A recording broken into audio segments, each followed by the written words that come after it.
My name is Ludwig, Mr. Ludwig, but you don't actually know that, nor do you actually know if the words I use mean what you think they mean, because all the dictionaries and everyone who has ever read those words, including me, could be mistaken. Forgive me, I'm terrible at introductions, or so I've led you to believe. Perhaps intentionally, perhaps not. Perhaps. Always perhaps. Life, you know. Always a perhaps. Today I'm speaking in a mirror, given, of course, that this is, in fact, a mirror, and not the Chinese word for mirror, but tomorrow I will begin speaking to people on the streets to help them understand how little they know about anything.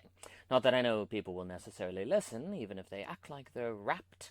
I think I'll wear this hat, with my tux and vest, bringing my cane along, though I can say for sure that I won't change my mind, given that tomorrow happens, which it might. Always a might. What is your name? Yes, of course, I forgot. I'm practicing in a mirror, assuming I exist, which I suppose I do. After all, I'm talking to you. Well, to the deaf, I suppose this would be talking, but, moving my lips? But to me, speaking is occurring, given that there is a me. And perhaps there is indeed something or someone here talking in this vest, but is it me? If there is no me, no one will be able to speak with me tomorrow, which means no one will realize how little they know. Though I suppose if I stepped in front of people and danced around flapping my arms, there would be a chance that my random movements would cause them to realize the depths of their ignorance. It's possible, certainly, and if they claim not to understand, they very well might be lying. I can't say for sure that I've ever not been told a lie, still assuming I exist. Surely some philosopher in some book somewhere has proven I exist, so I need not bother with it. Though it's certainly possible no philosopher has ever proven the existence of the self. Certainly possible? Possibly. Rain is falling, as it does often in London, though you don't know that for sure unless you live in London, for all the news stations and people who have informed you about London's weather could very well be mistaken, brainwashed, or something worse. Absurd? Yes, probably, but you have to acknowledge that I could have a point. A silly point, certainly, but a point. And you very well may think you know that you understand how little you can be certain about, but I submit to you that you have no idea. You're certain that you're certain about how uncertain life is, but you're not. Of course you're not. You're listening to me, rather than curled up in a ball screaming. Forgive me, sir, but what I mean to say is that you've never really experienced or fully felt what it means to have as little certainty as you do. There's a bloody difference between knowing it would be horrible if your wife died and your wife dying. Extreme example. I know, do forgive, but I suppose I don't actually know. What standard is it extreme? By what standard? Your standard? How do I know that's a valid standard? Who decides what is extreme and what is light? The Queen? Have you ever met the Queen? Yes, someone certainly has met the Queen, and your certainty is grounded in those people. But how do you know that they're not all lying? Because they have no reason to lie. Perhaps they killed the Queen and are trying to cover it up. Perhaps the Prime Minister is hiding the fact that the royal family died years ago, and that the royal family you see now is just a bunch of posers like those doubles Saddam Hussein used to have. But you've seen images of the Queen on the tube? Photoshop, easy as pie, but sources you trust believe she exists? You mean to say you are certain because others believe? Ah, there's the rub. Tell me, good sir, have you measured the age of the earth? No, I'm not a creationist. I'm just asking, have you ever measured the age of the earth? Of course not. I wouldn't even know where to begin. Hardly can work a calculator myself. Were you there during the moon landing? Gone off and studied the evidence for quantum mechanics and general relativity with your own eyes? Reading about them won't cut it, you know. Me? Hardly can make it to the bus without getting lost, good sir. Don't you understand what I'm trying to make you understand? If anyone dares suggest the age of the earth is this or that, or that quantum mechanics is this or that, you'd probably throw a fit. But who is more foolish? The man who holds a reasonable doubt about what he knows, or the man who doesn't? Reasonable doubt. What a splendid idea. No, it's a terrible idea, for there's always room for a reasonable doubt. Yes, all well and good, but there's a truth. It's truthfully a terrible idea. There's always room for it, and what is a reasonable doubt to one is unreasonable to another. I have reasonable doubt that the world is actually so-and-so years old because I've never studied it myself, truth be told, and then I'm justified to be skeptical due to my laziness, unprofessionalism, or what have you. The power is mine. But honestly, if I question the age of the earth, I'd be an outcast, a fool, telling a tale told by an idiot that only idiots want to hear. And fittingly so, right, old chap? Ah, yes. But aren't we to fight for truth even if we are the only ones standing? That's what all the great books say, yes. Socrates dies for truth like we should. Learn that at the Oxford. Fight for gay marriage if the world rejects you. Fight against torture until you die. Stand up to government even if you stand alone. Hail the Queen. Great phrases for posters. Every one of them. But my good man, what do you stand up for that no one else is standing up for? Then what you believe people should have a reasonable doubt is true. And seeing how little certainty you have about anything, you certainly should stand up for a lot of what no one else will defend. Don't worry, my good man. I know what you'll say. I'm proposing you have, how should I say it, an unreasonable doubt, yes? That sounds all well and good, but I'm sorry to say that a German who questioned Hitler's policies was seen by many as holding not a reasonable doubt, but an unreasonable doubt about Ah, it's all relative, recall. Oh, and surely Galileo was thought to have an unreasonable doubt about the heavens?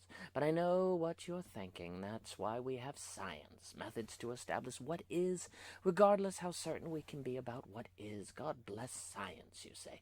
And let me clarify, I don't mean to say there's no truth, not at all. 2 plus 2 equals 4. No, you can't know if those numbers actually exist, but you can know that whenever they add up to is 4. What you cannot know for certain is that which cannot be true. How should I say it? Never mind. It's hard to explain. What were you saying about science? Yes, science helps us establish truth, certainly. But do you personally do chemistry, biology, physics? No? You don't do any science yourself? So you rely on scientists to tell you truth, to not be wrong. You trust the authorities. I take it you aren't aware that authorities have historically enslaved nations and bombed our queen and country. Authority is a dangerous thing to trust in without skepticism, as history shows. But how can you be skeptical of what a scientist says unless you do science yourself? What's that? You can't? Aha, the scientist knows it, my good man. That's why they're so upset if you act like you don't believe in them. Did you know, by the way, that eugenics was considered good and healthy science before Hitler? Certainly, if you had questioned it, like people question global warming these days, you would have been laughed out of Oxford. It's science, they would have said. Science, and it was. No, my good man, I'm not saying you should believe it. I'm saying what you believe doesn't change what's true. Well, perhaps it does. Do you hear the flower duet? It's been in the background for an hour now. Familiar? Ah, it might be. But those memories in your mind very well may have been implanted by a government while you slept. You could have been born yesterday, never having heard the song before. I'm joking.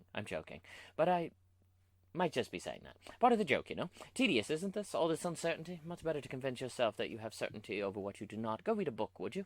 One about some topic that the writer has cited countless sources about, sources you'll never go check to see if they're legitimate and rightly interpreted. How could you? There are possibly thousands of them, all entailing their own sources, on and on. I know what you're thinking, my good man. There are people whose job is to fact-check. But there you go again, relying on authorities. You can't escape this reliance, can you? In this world of people shouting and screaming about the bloody beauty of rebelling against the status quo. Sorry to tell you this, but unless you're an idiot, you really don't rebel against the whole status quo. If you did, you couldn't believe in the age of the earth, quantum mechanics, any of that lovely science you keep mentioning. Don't be mistaken, you could, I suppose, become a physicist and know that general relativity was true, but by your own eyes and hands. But I'm sorry to say you couldn't have that same certainty about global warming, capitalism, Christianity, or what have you. Oh, and even if you were a physicist, how could you be so sure that you were reading the information correctly? Perhaps you were misinterpreting, misreading, or misseeing because you had a scientific method. That method didn't stop eugenics. Or science is better now. You don't think the eugenicists thought that their science was the best the world had ever seen? I'm sure it was peer-reviewed. What I'm trying to help you see, my good man, is that if you are human, you rely on authorities that can be wrong and perhaps unintentionally manipulate you. At the same time, if you are human, you probably talk constantly about standing up to authorities. A good joke, yes. The truth is that you rely on authorities so much that you couldn't ever hope to begin to grasp it. And the reason you do is because you can be certain of so very little in this world of ours. What you think you know mostly thanks to authorities. Authorities which you cannot be certain about, regardless if they're telling the truth. If you believe, my good man, that your eyes actually see an actual world, you are relying on the authority of people who have told you that your eyes see. If you believe, you've been told. And no, I'm not saying that what you see isn't there, that everything you think is false, only that you're ripe to join a totalitarian movement. Ludwig, you've gotten ahead of yourself. A good speaker is supposed to get behind a listener's self-defenses. Thanks to emotions and preset ideas, if you're a self, you have self-defenses, though it could be that the self doesn't exist, in which case you would just be defenses, I suppose, or defenseless, perhaps. Do forgive, I do too much supposing. That's life, after all, is supposing. I suppose, therefore, I might be. That reminds me, do you take me to be a Cartesian? Doubting and doubting. Please, don't confuse me with Descartes. He abandoned ship before it went off the cliff. Personally, I don't doubt at all that I'm uncertain about bloody everything. If Descartes, to be blunt, had truly doubted everything, he would have doubted that he doubted and stopped acting like Hamlet and asking questions he didn't care to answer and asked just to pass the time. Admittedly, I can't be certain that I'm not a Cartesian. I can't be sure that I understand a Descartes enough to say one way or the other. And for that matter, I can't be bloody sure that anyone has ever truly understand any school of thought. Can anything be understood, my good man? Can anyone? I don't doubt that most people have had moments when they accepted how little they can be certain of in this world of ours, but the idea of how little we can be certain of appears and vanishes in consciousness, changing nothing. We forget and remember and then forget again. It's bloody impossible, my good man, to really know it every day for the rest of life. How could you eat waffles? You couldn't. Yet we must learn to function well aware of how deeply our uncertainty runs through us. Otherwise, we're just too ripe to join a totalitarian movement that will destroy us. Now, don't misunderstand me. I'm not saying Hitler will arrive tomorrow. Rather, I'm saying we can be Hitler for ourselves or someone much kinder or nicer and more destructive. A good Hitler. Can you imagine how much destruction he could bloody carry out? I dare not think it, my good man. I dare not think it. We really don't know what we don't know, do we? It's part of being human. We can't experience true ignorance, which is part of much of what we supposedly know. Take a fact like air consists of oxygen.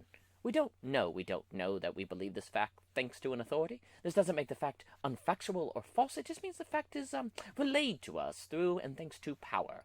Every fact is colored in authority. It bloody bleeds it, my good sir. And yet we walk around as rebels, fighting for justice against the powers that be. Where would we be without the powers that be? Much more aware of how little we know for ourselves, that's for sure, and that might leave us unable to function, which might not be all that bad, truth be told, seeing it's hard to be a Nazi when you're paralyzed. German and British. Those are my roots, by the way, as I'm unsure you've guessed. Christian, too, which was obvious, since I made an example of uncertainty involving evolution in the age of the Earth. Terrible that we live in a world where people are always trying to guess what's underneath the mask, and yet we never try to get underneath ourselves. It would be terrible, really, to know how little we know. Honestly, I feel terrible telling people about all this, but 2 + 2 = 4. It's upsetting, though, but perhaps chaps will help the world avoid totalitarianism. What killed my grandparents? Only Mother and I survived. We got by, I suppose. Let the people rage. Oh, and I meant to ask, do you actually think I'm Christian? Don't think I just use the examples of evolution and the age of the Earth to prime you to think that way of me. How easily people are primed, I fear. Though perhaps I'm just saying that for a bit of fun.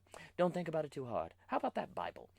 Never mind the Bible. I owe you some hope. I believe it's obvious enough, my good man, that I could be saying you don't know that you don't know this or that to control you. I mean to say, if you don't know that you don't know a thing, then you can't say it exists or not. And if I want you to believe something by saying you don't know about it, I make the claim unfalsifiable, while also, how should I say it, creating an impression that if you question me, you're an idiot. Simple. Appealing to true ignorance is a wonderful strategy for those with egos and tenure. The method is totalitarian, really. It's like Hitler telling the Germans, you don't know what the Jews are doing. And they listening. How couldn't they? Sigh, these Hitler examples are trite. Come up with something better before tomorrow, will you, Ludwig? But the point stands. I could just be pulling the wool over your eyes by saying you don't know how little certainty you have. But my good man, you know I'm not leading you astray. Just think about it. Have you ever seen with your own eyes evidence for evolution? Or just taken it on authority? A good dog? I mentioned the Bible, didn't I? How do you know it's true? N.T. Wright? A great scholar, but perhaps he's lying. The resurrection of the Son of God is a Christian classic, but it's possible N.T. Wright made up all the data and paid off the reviewers. You don't know that he didn't. And my good man, if you're a Christian, admit that you want to believe the book is true. Yes, of course, that doesn't mean it's false, but even if it's true, you can't be certain. Read Godel, have I? If I told you I had, the words I used to speak might not actually mean what you think they mean. Bored of this game yet, my good man? It's not a game, but a wake-up. For your sake, I'm trying to make you realize how dependent you are upon authority in this world of rebels and fighters against the status quo. It's bloody funny, if you ask me. Not that you ever will. Do forgive. But I'm trying to remember why I brought up the Bible. Was it just for a point on N.T. Wright? I really should script what I'm going to say tomorrow unless I want to come off as a rambling idiot, but the people very well may like that. It will give them room to tell themselves that I'm insane. To their credit, I don't know that I'm sane, or it takes sanity to recognize your insanity. Anyway, I wonder now why I brought up the Bible. I suppose I could have made a similar point about the Quran, but I'm not familiar with the N.T. Wright of Islam. The truth is, most Westerners don't read their Bibles, let alone all the religious texts of the world, and furthermore mistreat cultures via misunderstandings, not because they intend to, but because they don't know any better, even if they intend to know better. They'd have to read everything to avoid unintentional and well-intended misinterpretation and misrepresentation, which they will not, and even if they did, they can't know it. Whatever they read is indeed true.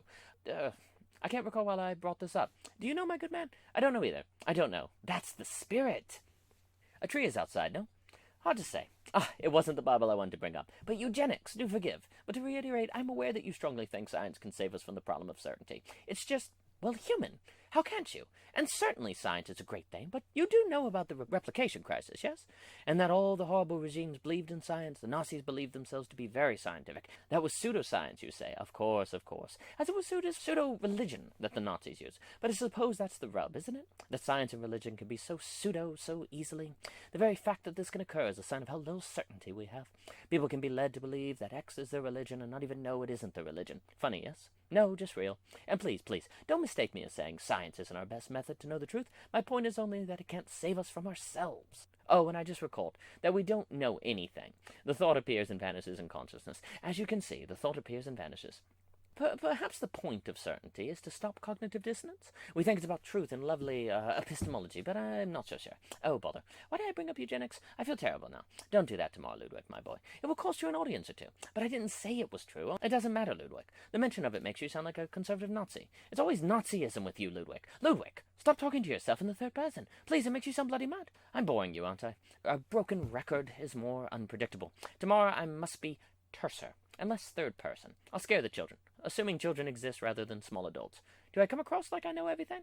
Is it arrogant to know you know nothing? Perhaps dressing differently will help. Could I reduce the whole reflection into a sentence? The young love sentences, I hear. They're not much into prose, is anyone? I suppose I could say that we are certain, but we are not certain. Does that say what I want to say, Mr. Ludwig? What is it I want to say? Whatever it is I've said, given that I've said anything, perhaps I only think I'm hearing sounds that constitute my voice, from a body that I assume constitute Ludwig. Bother, is any of this going to make a difference? Well, I really help people grasp how virtually all their knowledge is relying on authorities, and hence help them be less ripe to fall in line with totalitarianism. Perhaps to be human is to be toward totalitarianism. Perhaps. Honestly, I'm skeptical of my efforts, seeing as telling people about their plight won't make them experience it, such as telling a person it would be horrible if their wife died won't in of itself make them experience the death of their wife. It just won't have the same impact. Whatever I say to people, it will probably appear and vanish out of consciousness just as meaninglessly as does people's current knowledge of how much they might be controlled by genes. Whoever I speak to won't remember what I tell them a week later. Sad, isn't it, old chap? There doesn't seem to be any hope. Will knowing there's no hope create hope? There, Ludwig. At least you've said your piece. Perhaps. Always perhaps.